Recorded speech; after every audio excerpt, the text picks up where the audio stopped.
will actually have our video where I will show you the overall haul of everything I got, and I will pick a winner for our mystery skein. In order to enter that, if you haven't been doing so, you can enter in the videos that were taking place this week while I was on vacation, and just enter a question in the comment box below. And I won't be answering that question because I'm going to answer them online later on, but you will see a little heart to acknowledge that I got your message. And so let me tell you about the last 24 hours. It has just been crazy. My hair is wet. Again, I'm standing here in my pajamas because we just got in the door a little while ago and just got everything unpacked. The last 24 hours have been crazy. That's the only way I can say it. Crazy. I finished filming last night, uploaded the video in the hotel. We went to bed. It was about midnight when I finally turned the light out. 4 o'clock in the morning, the fire alarm is going off, and I'm reaching over, like trying to hit the alarm clock, and my husband's going, "That's not the alarm clock, the fire alarms are going off." So we get up, along with everybody else in the hotel, and we look out the window, and there's no smoke, no flames. We figured we were not in any imminent danger at that point, so we opened up the door, and everybody else in the hotel is opening up. It was an outside, like the outside entrance type of hotel. It wasn't an interior hallway. The entrances to the room are on the outside of the building. So we're all looking out. I'd never seen so many people in their pajamas at one time. We're all standing out there going, should we evacuate? What are we supposed to do? And one lady goes, well, I tried calling the office, but nobody's answering. So I was like, well, they're probably running around making sure there's no flames shooting out from anywhere. So finally another lady goes, well, I'm walking down and figure out what's going on. So she comes back a little bit later. Meanwhile, these things are just, the noise is blaring. I looked at my husband and I was like, if we have to evacuate out of the building, we should have some clothes on. So we decided to get dressed real fast. So then I start looking around the room and going, if the sprinklers go off, everything we've got is going to be saturated and soaked. So I start grabbing everything in the room and stuffing it into any suitcase it will fit in. So clean clothes are mixed with the dirty clothes. The cameras are stuffed all over the place. We don't carry a whole lot of stuff into a hotel room. Usually we pack pretty light. But it was crazy. I think I packed the entire room up in about 5 minutes and got dressed. So, and my first thought, save the yarn. I know, totally crazy, but that was what was running through my mind. Save the yarn. So I have all this stuff packed and sitting on a chair, and then the alarms stop. They get them turned off.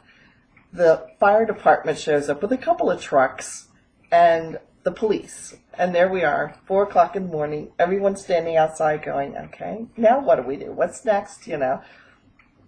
After all this hoopla and excitement at 4 in the morning, by 4:30 it was determined that apparently there was a faulty sprinkler system issue or something like that, which set the alarms off. And yeah, so that was our moment of drama there. And then we started home today. We went to church up in Connecticut, and then we started for home. It was the longest trip home. It normally takes us about 4.5 hours. From like the east or western part of Connecticut. So like the Fairfield area, we can get home in about 4.5 hours. It took us about 6 because we took a couple of detours. Our GPS kept trying to take us down 95 down into New York City. We didn't want to go down through New York City. We've done that before and gone through the Bronx. And because that's where I-95 runs, is down through the Bronx. And then you end up getting stuck on the George Washington Bridge. And so we were like, no, we're not going down through New York City. We always go north of there on what's called the Tappan Zee Bridge. And in the video clip, you'll see pictures of it. The first day, we showed some clips of it. Now I took some pictures of it as we were going home, so pictures going the other direction. And so we always cross the Hudson on the Tappan Zee Bridge because it's a little bit, maybe 15 miles north of New York City, so it's still got crazy traffic, but it's nowhere near driving in New York City.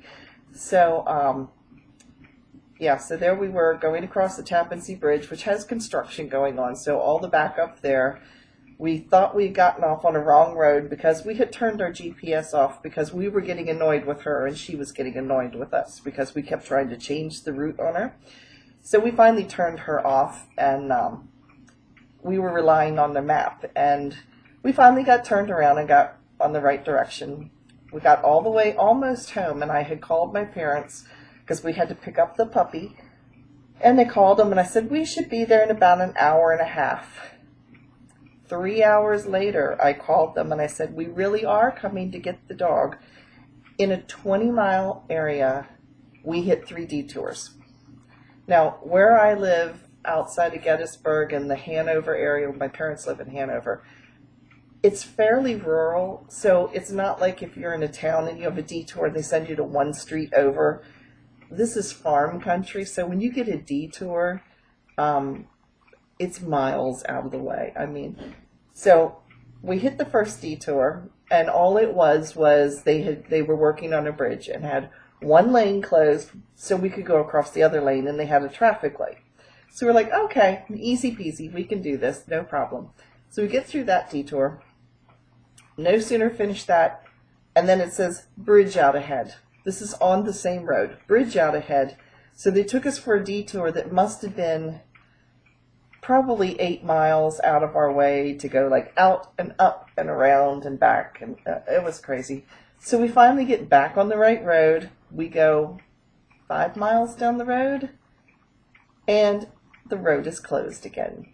And the detour sent us out 5 miles the other direction.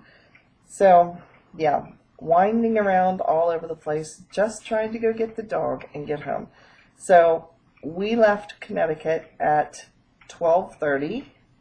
We got home, well, we got to my parents' house at 7 o'clock. That's how long it took us. We did stop and eat a little dinner there. We were off the road for maybe an hour to get something to eat. But it was just crazy. So we finally walked in the door and got everything unpacked. It is 11:15 at night, and I wanted to get this video out and share about our crazy day. Yeah, so anyway, I'm going to stick some, I didn't take any video today, but I have some photos. So I'm going to insert those little slides. Well, not here. They'll show up after I finish yakking. So, yeah. Anyway, thank you for watching during my Yarn-cation trip and for sharing it with me.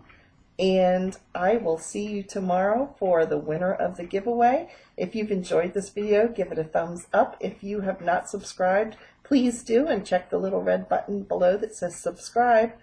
And I will see you tomorrow.